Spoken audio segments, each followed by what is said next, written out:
Hi friends, welcome back to my channel. അപ്പോൾ നമ്മളുടെ ഇന്നത്തെ സ്പെഷ്യൽ അടിപൊളി ചിക്കൻ മന്തിയാണ് കേട്ടോ.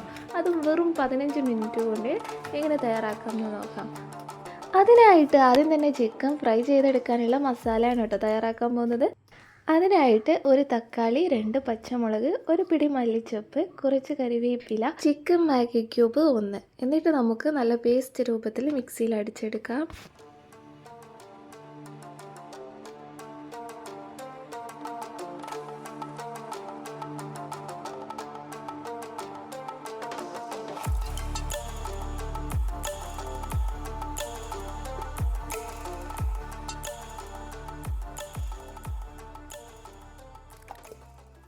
അപ്പോൾ നല്ല പേസ്റ്റ് രൂപത്തിലായി വന്നിട്ടുണ്ട്. ഇനി കേക്ക് വെച്ച ചിക്കനിലോട്ടേക്ക് നമുക്ക് ഒഴിച്ചു കൊടുക്കാം.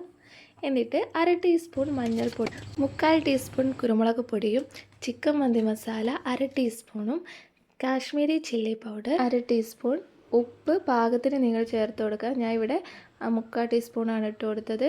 അതേപോലെ 1 സ്പൂൺ ഇഞ്ചി വെളുത്തുള്ളി പേസ്റ്റും കൂടി ചേർത്ത് നല്ലപോലെ മിക്സ് ചെയ്തെടുക്കുക കേട്ടോ.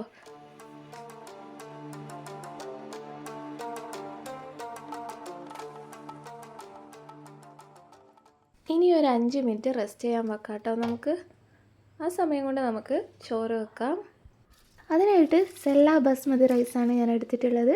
കഴുകി വൃത്തിയാക്കിയതിന് ശേഷം ഒരു 5 മിനിറ്റ് കുതിർക്കാൻ വെക്കാം കേട്ടോ. ഇനി ചൂടായ ചെമ്പിലോട്ടേക്ക് സൺഫ്ലവർ ഒഴിച്ച് ഏലക്ക, പട്ട, ഗ്രാമ്പു എന്നിവ ചേർത്ത് കൊടുക്കാം. നിങ്ങളെ ആവശ്യാനുസരണം എടുക്കുക കേട്ടോ. ചിലവർക്ക് അത് കടിക്കുന്ന അത്ര ഇഷ്ടം ഉണ്ടാവില്ല, അപ്പോൾ അതിനനുസരിച്ച് കുറയ്ക്കാം കൂട്ടാം ഒക്കെ ചെയ്യാം കേട്ടോ.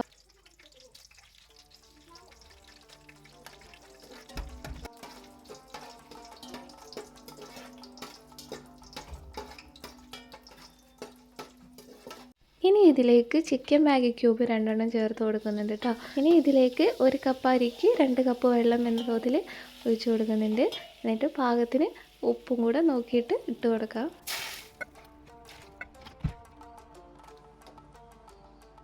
ഇതിലേക്ക് 1 സ്പൂൺ മന്തി മസാലയും കൂടെ ചേർക്കുന്നുണ്ട്.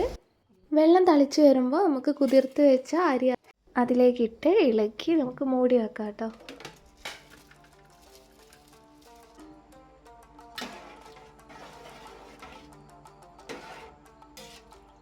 ഇനി നമുക്ക് അരി വേവുന്ന സമയം കൊണ്ട് നമ്മൾ റെസ്റ്റ് ചെയ്യാൻ വെച്ച ചിക്കൻ എടുത്തിട്ട് ഫ്രൈ ചെയ്തെടുക്കാം.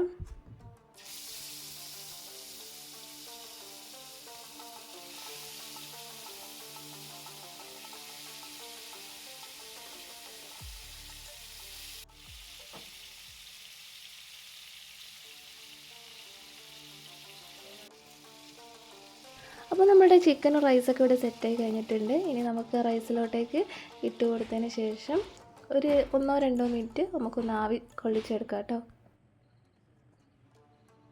അപ്പോൾ നമ്മളുടെ അടിപൊളി ചിക്കൻ മന്തി ഇവിടെ റെഡി ആയിട്ടുണ്ട്. ഒരു രക്ഷയില്ല, അടിപൊളി ടേസ്റ്റുമാണ്. അധികം മസാല ചേർക്കാതെ ഏറ്റവും സിമ്പിളായിട്ട് എങ്ങനെ തയ്യാറാക്കാമെന്നാണ് കേട്ടോ. അപ്പോൾ നിങ്ങളുണ്ടാക്കി നോക്കുക, അഭിപ്രായം കമൻറ്റിൽ അറിയിക്കുക.